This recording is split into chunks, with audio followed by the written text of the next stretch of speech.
As a synchronized swimming coach working with younger kids who are learning the ropes for the first time in their first year of the sport, there is a particularly scary exercise that for almost across the board, all of them, is very, very difficult to obtain. And that is swimming the entire length of the pool, a 25-yard pool, underwater. As synchronized swimmers, we have to hold our breath. So this is a standard exercise we do to grow our lung capacity, grow the lung tissue, and just be able to train ourselves to hold our breath for very long periods of time while we are having extremely strenuous muscle output.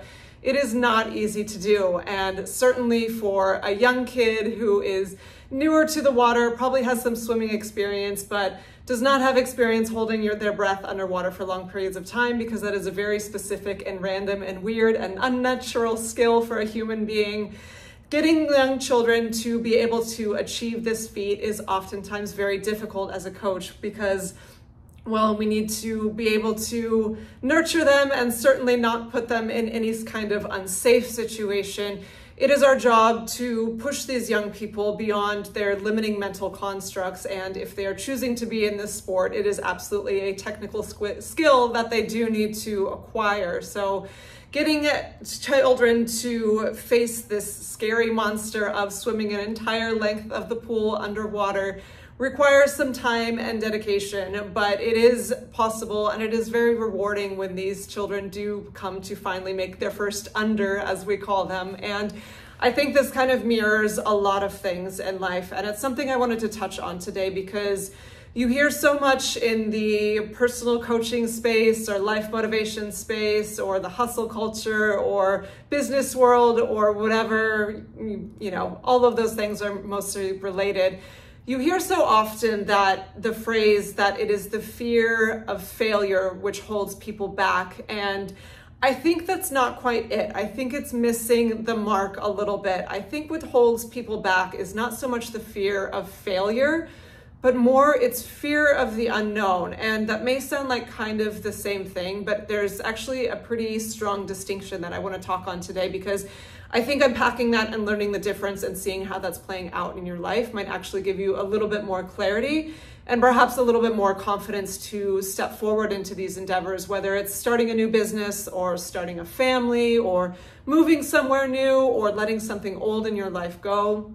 What's stopping you often is not this fear of failure, because failure it's quite a known. You've made this distinct definition of what failure is, whether it's not getting the job or not being able to have a child if you want a child, or having a child and doing a quote unquote bad job as a parent, or not getting into the university that you want to get into, or not having a painting you made sell, or on and on and on. Whatever your goal or thing that you're going after is, if you sit and think about it, it's this very known thing that you've defined for yourself, because it might not be the same thing for everyone, but that's still very much a known. And while you would be upset if you gave your all into something and then this personal defined failure happened, I don't think that's quite what's holding you back, because that's a little bit of a cop-out. If you unpack it and dive deeper and look into what's actually keeping you paralyzed,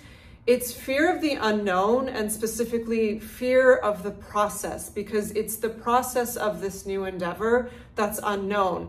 You don't know if you do get the job, what will it be like? Will you be able to be good at it? Will you have nice coworkers? Will you like your boss? If you have a child, will it be incredibly difficult? How are you going to provide for that child? How is that child going to show up in the world? Is the child going to have disease or be bullied or get into an accident? Or if you travel somewhere new, are you going to know how to get around? Or are you going to know what foods to eat or how to speak the language? Or these are just specific examples, but especially when, say for something like starting your own business or project, when it's not a system that you're plugging into. In the West, we're pushed into all of these systems of, okay, go to school and do your homework and write the paper and do what teacher says and do this discussion at this time and go show up to this club or take an athletic sport, and you show up to practice and coach says do this and then coach says do that, and you follow along, and then you go home and your parents say do this and do that, and it's all planned out and it's all mapped out for you. And if you just follow the system, then you will have some sort of success.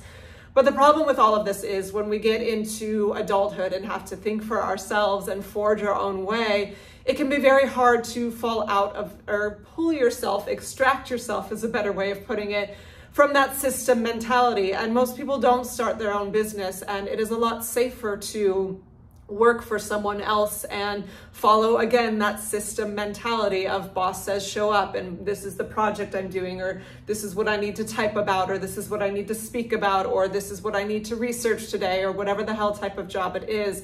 And not that those jobs are inherently wrong. I think there's a lot of, not everyone is meant to work for themselves, but and I think people can find happiness in that situation. But coming back to, it's not always starting a new job for yourself. It could be anything else on that list that I mentioned, or whether it's a creative pursuit, like say you have a job, but you want to be a musician or a painter or whatever. When it's these processes that are outside of the system, outside of things, where there's not, because the system is very much a known, it's, show up and trends change throughout the year, but essentially the school system's the school system, the job system is the job system. And if you're trying to create something that's completely brand new, there is no system. And that, I think, is what stops people in their tracks and stops people from acting, because we're so conditioned into this follow the leader, just sort of almost Orwellian society of just do what you're told and climb this ladder and follow these instructions and do what boss says so that you can become the boss, and then listen to a bigger boss and keep going down that road, or following what your teachers say or your coaches or whatever. That we've really lost this ability to think for ourselves and forge our own ways and be the natural explorers and creators that we were designed to be, whether it is through a personal business or some sort of other endeavor that maybe it's not what you're doing for a living, but it's just something you dream of applying yourself to, but you've stopped yourself for months, for years, even for decades, even. You've had this failure to launch. And again, this is the distinction I want to make. All these motivational speakers will say it's, because you're scared of, failure, of throwing, but I don't think that's it, because you can pour your heart and soul into something and have a preconceived notion of what failure means. And maybe you do fail by those initial standards and parameters that you set for yourself, but if you've actually dove into it and given your all, you'll come to realize that it wasn't a failure at all, and you redefine your parameters of failure. An example of this in my own life is I dedicated a huge portion of my youth throughout middle school and high school, and even all the way through college, to synchronized swimming. I was dead set with the intent of wanting to make the Olympics. And while I became a national champion and was on the United States national team, that's where you compete for your country in between the Olympic years, and got to then perform in a show in Las Vegas and made incredible friends and memories and had such passion for it. I didn't make the Olympic team. I missed it by a few spots. And while by my initial parameters, that was a failure, do I now on the other side of it see it as a failure? No, absolutely not. I am so grateful to have had that experience in my life, for everything that it gave me, for it making me who I am. And I have no regrets about it, and no even ill will, or I have some, of course, nostalgia and sadness around not making it, but it doesn't feel like this weight of a failure, this weight of I did all that for nothing, because it absolutely wasn't for nothing. It was such a huge, incredible part of my life. And when you're younger, I think you have less fears around these type of things than when you're older. When I was younger, once I saw the top team in the country, I packed up my room before my dad even said yes. And I said, I'm moving to Santa Clara to train with that team. And I thought there was no thought of failure on that. Well, I definitely had some other younger insecurities and low self-esteem things to work through, for sure. There was no thought of, but if I do all that and then don't make the team, then it's a failure. It's just, that's what I want to do, and so I'm going to go do it. But In my later adult years, that's where I've experienced more failure to launch, but it's not been the fear of failure that's held me back from certain things. It's been the fear of the unknown, which is the process, which is what I was saying. When you're forging your way into a new endeavor, that's not part of a system, that's not part of a rubric, because it's something individually that you want to create in the world, meaning it's your own unique thing. So there's no signpost, there's no roadmap, so you don't know how to do it. You don't know what your business plan is going to be. You don't know what you're going to charge clients. You don't know how you're going to find clients. You don't know what type of parent you're going to be. You don't know how to play the guitar if you want to be a guitarist, or whatever the hell you're picking up and trying to do. Yes, there can be other people that have done certain similar types of things, and that can be useful to a certain extent.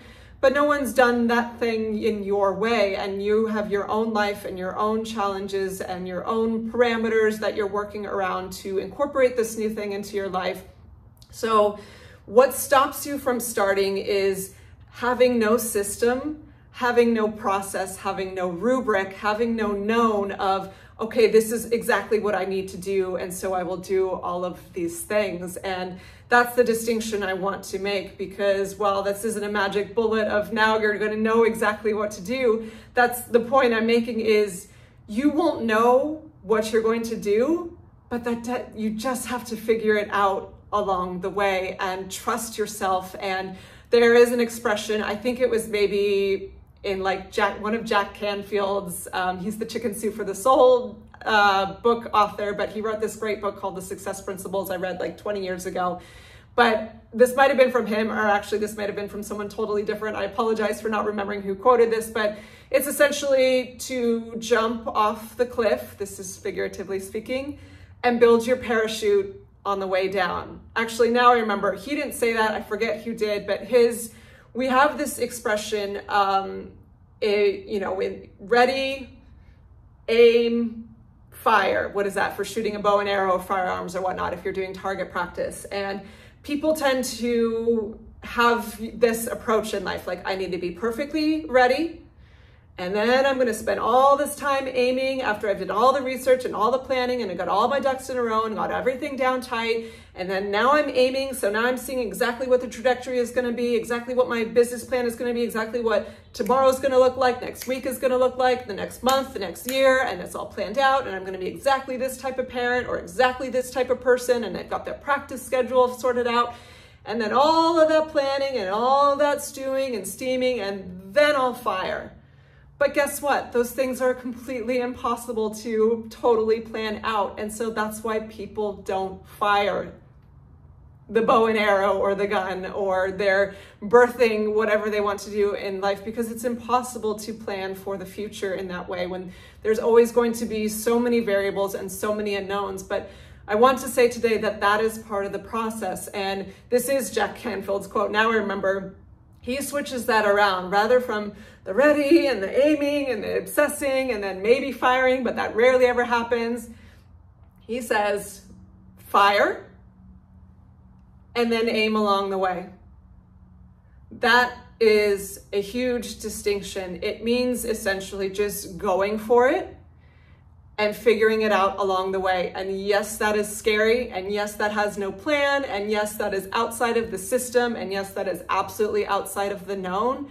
But that's where the magic happens. That's where the growth happens. That's where the journey happens. That's where you develop into who you are as a human and become strong. And you can, any parent will tell you out there, you can read every single book in the world. You can talk to other parents. You can read every single article. You can do all sorts of classes, but nothing will prepare you for that moment. But once you're in that moment, you've got to figure it out. You have this little being dependent on you, and there's an inherent wisdom in you as a human to care for life, and parents figure it out. And is it perfect? Absolutely not. Is it messy? Yes, literally with baby poop and vomit, but also figuratively of there's crying, maybe all three, the baby's crying, but mom and dad are also crying, or mom and mom, or dad and dad, or whoever's collectively raising this human. it can be a total shit show, but that's where the growth comes and the magic comes and your inner resilience comes and your strength comes. And it's not going to be just, okay, I'm going to wait for everything perfect so that when I execute this thing, when I fire, it's all going to go smooth. It's never all going to go smooth. And honestly, if it does, that's pretty boring. The bumpy patches and the rough patches and the pulling your hair out and the beating your head against the wall and the creative blocks and I started this video, I would say, I think 8 times today because I just could not find my flow, and those same like negative loop thoughts come in. I'm like, oh, you shouldn't be doing this. What the hell are you trying to do? Coaching on YouTube or, talking about all these things you're talking about, and then the self-doubt and I shouldn't be doing this and blah, blah, blah, blah, blah. And these stories and these limitations that we have, we hold us back. And if you really, really look at the root of them, you're scared of each step along the way. You don't trust yourself with each step along the way. You're scared to not have someone tell you what to do along the way. But when you let those things go and just embrace the fact that it could get messy, things might not work out exactly how you planned, and you may make a plan and maybe it'll work today, but then it completely screws up the day after that. And just being able to surrender to a deeper flow of trust in that, okay, it's messy, but this mess is happening for a reason. This is difficult, but this difficulty has happened for a reason. And come back to your heart and what's calling you to do whatever endeavor this is, whether it's, again, your business or your cooking show or your YouTube channel or your painting or being a mother or father or going exploring. Come back to what your heart is calling you individually to do, to carve your own unique path in that, and focus on the fact that it is okay to not know what you're doing. It is okay to not have a plan. It is okay to not have an instruction manual. That is where the magic happens in life, because no one ever grew or became stronger or gained wisdom or had more joy when things were easy. If you just ask any Olympic athlete out there, the ones that did make the team, or even for myself, okay, I didn't make the Olympic team, but I got to be in the best team in the country and was a national champion. The days were hell. It was absolutely brutal. There's that quote from, there's the best of times, the worst of times, and it's 100% true, even though it was so in alignment with my passion and my heart was so on fire doing it. I hated it at the same time because it was so brutal and so hard. And any elite level athlete will tell you that it's like that on a day in, day out basis. But if it had just been super easy and pleasant and as comfortable as watching Netflix, when I had gotten that gold medal around my neck or that little plaque saying you're the best team in the country, it would have meant jack shit. It would have meant nothing. And I think high level athlete will tell you, if there was no struggle to get there, no roadblocks, no heartbreak, no broken bones or bruises or just emotional and psychological draining or spiritual draining, even if you become the best in the world, if there were no challenges along the way, the value is just completely out the window from it. And same thing with, being a parent. I don't have children myself, but knowing from moms I have in my life, it is so, so hard to be a parent, but that's what, makes the bond between you and your child stronger, of getting through those really tough moments, on the other side of it. And, or for high level musicians, they don't just, the ones that are overnight successes, or an even more apparent example you could see is, because we're on social media and YouTube doing this right now, the people that are overnight successes and have things come sort of seemingly handed to them and very easily and with very little effort, those are the ones that kind of burn out real quick, and you'll see them disappear off of YouTube because it just sort of fell in their lap, maybe through luck. And they didn't have to give of their heart and their soul and overcome difficulties and grow as a person. And it just, maybe their channel blew up because the algorithm was hung out in their backyard for a hot second. And those are the people that you'll see will get very lost and depressed because they didn't have to invest themselves in it. And again, coming back to any effort you put yourself into in life, if you just If you're waiting for everything to be perfect and planned and known, that's with the intention of, okay, it will be easy, it will go well, things won't completely deplete me, I won't have to struggle, but that's just not what life is about. I'm not a masochist saying that you should completely choose something that's beating you into the ground and destroying you, because that's a different level of resistance I'm not quite touching on. I'm more touching on this, what's holding you back is, as I've said earlier, it's this fear of the process, not the fear of failure, which is a known. It's this fear of, what am I going to do? Okay, I have this vision that could take me a year or 10 years, I don't know. But what do I do tomorrow to actually execute this when there's no instruction manual? Okay, what do I do in the next hour? What do I do in the next minute? How do I carry myself next month? What are the type of conversations I need to have? What are the type of things I need to pull into my life? What are the types of things I need to let go of in my life? These are all massive unknowns that can be very, very paralyzing, because the unknown is so scary to so many people. It is comfy and cozy to stay in the known and to do things that you're always doing, even if they're bringing you misery. You have a job that you hate, but it's known and it's safe in certain ways. And building your parachute on the way down feels very unsafe, but at the other side of it is such a deeper level of reward. And even if you don't succeed in the vision you initially have, and it's defined by your initial parameters of failure, you'll find that however long you pulled yourself into that journey and committed to it and gave of yourself, it's never for a loss. It's never a failure if you just commit yourself to that journey, because it will lead to growth in some kind of way. And coming back to my original analogy of teaching these young kids to do their little underwater, when they first start out, most of them don't make it, because oftentimes we're practicing at night too, and it's dark outside, and you tell a 10-year-old kid,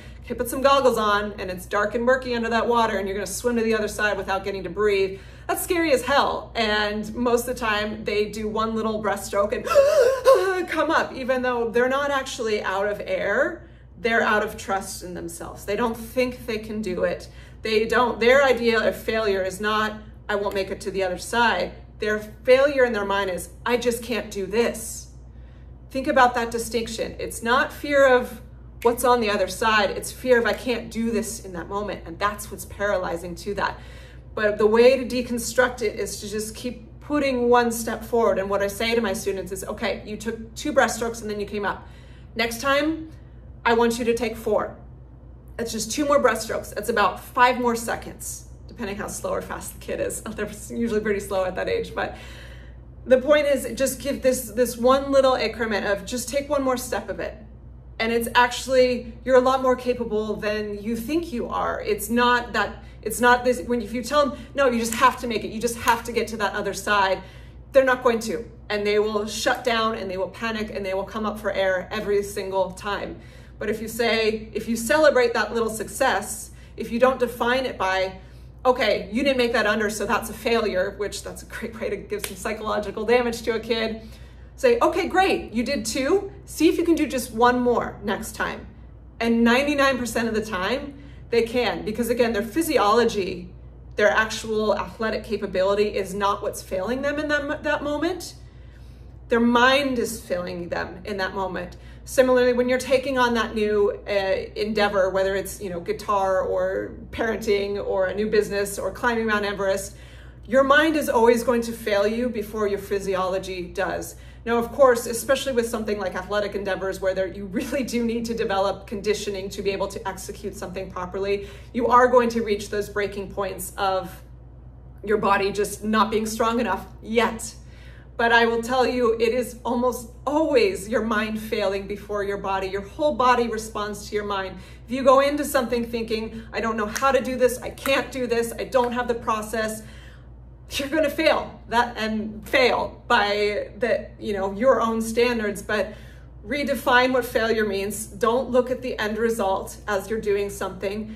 Look at the success is, I'm doing it. There's a YouTuber, Aaron Doughty. I highly recommend his content. He's helped me a lot. But a phrase he always says is, when you start it, you are it. We wait for these permission slips. Okay, when I'm going to, become a guitarist. And once I can play Led Zeppelin perfectly, start to finish, on stage in front of 500 screaming fans, then I'm officially a guitarist.